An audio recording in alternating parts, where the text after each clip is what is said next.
Hello everybody, good morning all of you. Today we are going to learn human female reproductive system. Human female reproductive system.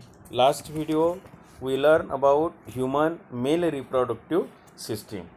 The female reproductive system is made up of the internal and external sex organs that function in reproduction of new offspring. Estrogen and progesterone. Estrogen and progesterone are the two main female sex hormones.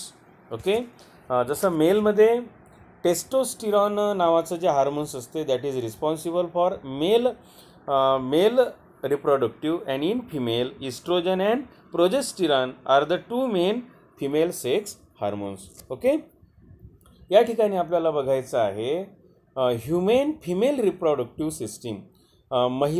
स्त्रियांमधली मानवी स्त्रियांमधली reproductive system. मानवी स्त्रियांमधली reproductive system म्हणजे प्रजनन संस्था.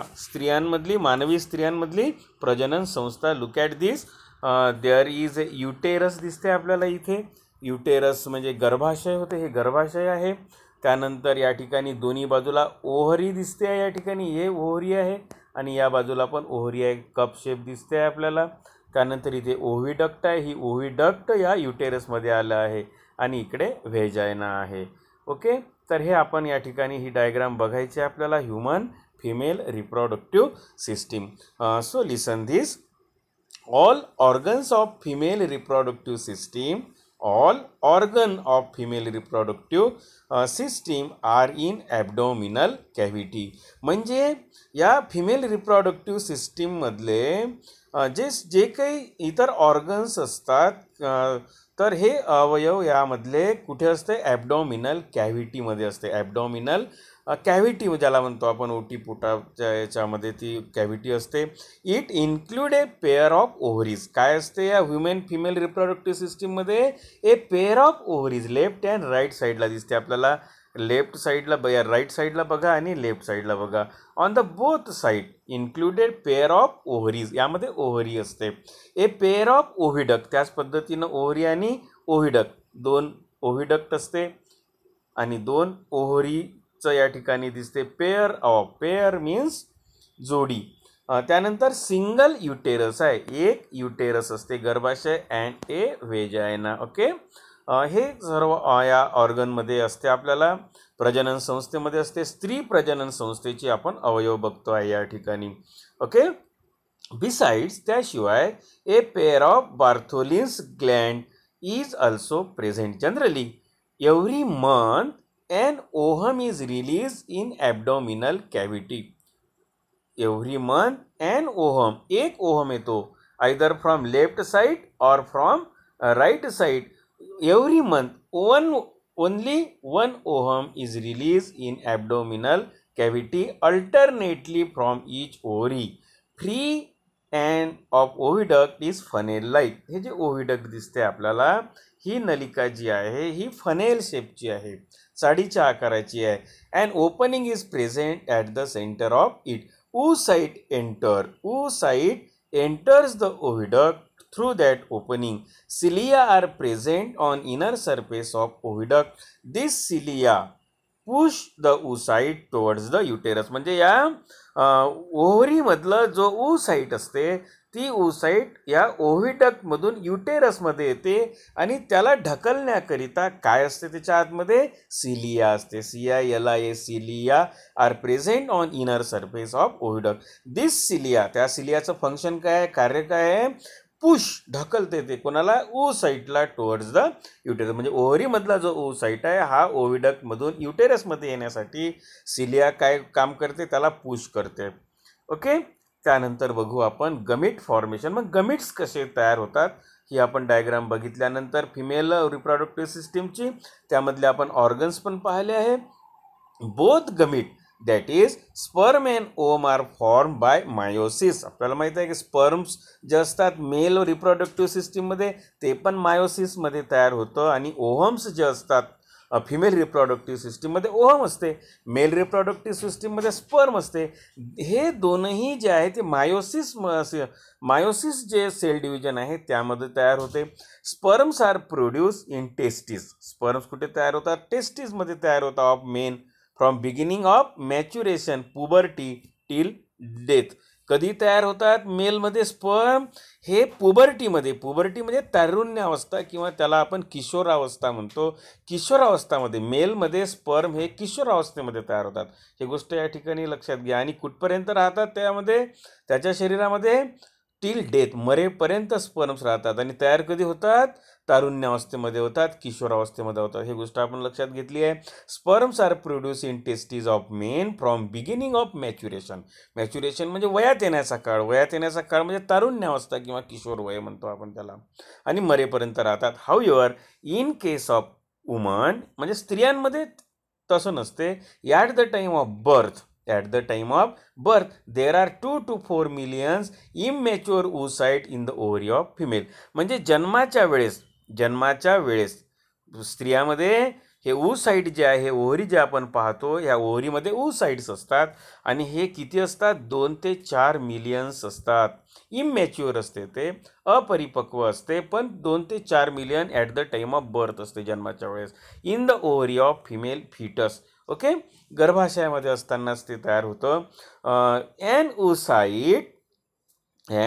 oocyte mature, जेव्हा oocyte mature होतं, is release from the ovary every month. या ओव्हरीमधून जेव्हा हे oocyte मॅच्युअर होतं, प्रत्येक महिन्याला एक ओव्हरी कुठं येतं? युटेरसमध्ये येतं. ओके, फ्रॉम द बिगिनिंग म्हणजे कुठपर्यंत येतं ते? Every month, from the beginning of the maturity up to the age of menopause.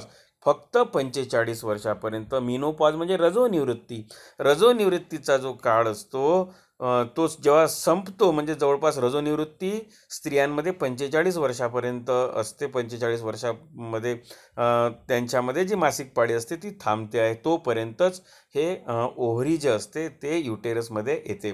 Okay, menopause. आता मेनोपॉज आपल्याला समजलं की रजोनिवृत्ती होते. Menopause is the stoppage of functioning of female reproductive system. ही गोष्ट आपण लक्षात घेतली. मिनोपॉज म्हणजे रजोनिवृत्ती, म्हणजे जे oocyte असते, रिप्रोडक्टिव्ह सिस्टीमचं जे वर्क असते, function, it is a menopause means it is a stoppage of function of female reproductive system. म्हणजे स्त्रियांमधली जी रिप्रोडक्टिव्ह सिस्टीम आहे ही थांबते. त्या तिचं जे वर्क असते, कार्य जे असते, ती थांबते. At the age of 45 to 50 years. कुठपर्यंत असते हे? म्हणजे ही अवस्था स्त्रियांमध्ये 45 ते 50 वर्षापर्यंत. सिक्रेशन ऑफ हार्मोन्स कंट्रोलिंग म्हणजे मग त्यावेळेस शरीरामध्ये जे हार्मोन्स असतात, संप्रेरक असतात, secretion of hormones controlling the function of female reproductive system either stop of become irregular. This causes menopause. आणि यामुळे ही मिनोपॉजची अवस्था स्त्रियांमध्ये येत असते. ओके, हे आपण या ठिकाणी पाहिलं आहे. फिमेल रिप्रोडक्टिव्ह सिस्टीम आणि फर्टिलायझेशन आपण बघणार आहोत. फलनाची प्रक्रिया कशी घडून येते ते बघू आपण. फॉर्मेशन ऑफ झायगोट जे असते, formation of zygote by union of sperm and ovum is called fertilisation. What is fertilisation? Fertilisation म्हणजे काय होते? It is a process in which a zygote is form by the union of sperm and ovum. म्हणजे sperm आणि ovum, शुक्राणू आणि जे ovum असते, बीज असते, यांच्यामध्ये होणारं युनियन, एकत्रित येणे म्हणजेच फर्टिलायझेशन होय. म्हणजेच काय होते? Fertilisation means formation of zygote by union of sperm and ovum. Okay, fertilisation is internal in human. मानवामधलं जे फर्टिलायझेशन असते, फर्टिलायझेशनची प्रोसेस असते, फलनाची प्रक्रिया ही अवयवी असते. Internal in humans, semen is ejaculated in vagina during कॉप्युलेशन.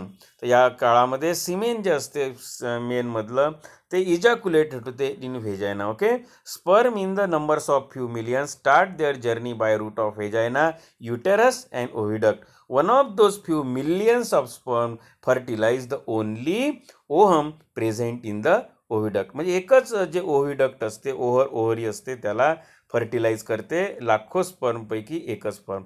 From the age of puberty up to up to the menopause म्हणजे 10 ते 17 वर्षापासून तर 45 ते 50 वर्षापर्यंत ovum is release every month from the ovary हे फिमेलमध्ये असते. Okay. Out of 2 to 4 million ovum approximately 400 oocytes are release. फक्त किती रिसाईट होते एवढ्या 2 ते 4 मिलियन पैकी फक्त 400 oocytes रिलीज होतात ॲट द एज ऑफ मेनोपॉजपर्यंत. Remaining undergo degeneration. उरलेले जे असतात ते मृत्युमुखी पडतात. ओके. डिजनरेट होतात. oocyte release from the ovaries during the last few month nearing the age of menopause म्हणजे 50 वर्षापर्यंत येते, ओल्ड एजपर्यंत 50पर्यंत.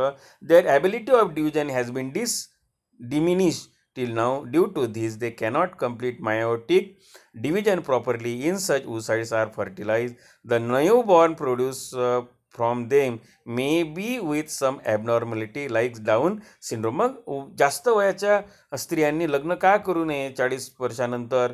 कारण त्यामध्ये काय असते की काही ॲबनॉर्मॅलिटी येऊ शकतात. कारण मायोटिक डिव्हिजनमध्ये प्रॉपर oocytes जे असतात तर यामध्ये म्हणजे काय असते त्यांच्यामध्ये ते कॅनॉट कंप्लीट मायोटिक डिव्हिजन ती पूर्ण करू शकत नाही आणि त्यामुळं नवीन म्हणजे बेबी जन्म होणार ते कसं होणार? ॲबनॉर्मॅलिटीज होणार. डाऊन सिंड्रोम सारखी डिसीज होऊ शकते. ओके. आपण इथपर्यंतच पाहिलेला. या ठिकाणी फर्टिलायझेशन कसं होते ते आपण बघतो. इथे oocyte आहे आणि असंख्य स्पर्म्स त्यामध्ये दिसत आहे. Okay. So we learn here female reproductive system. Okay.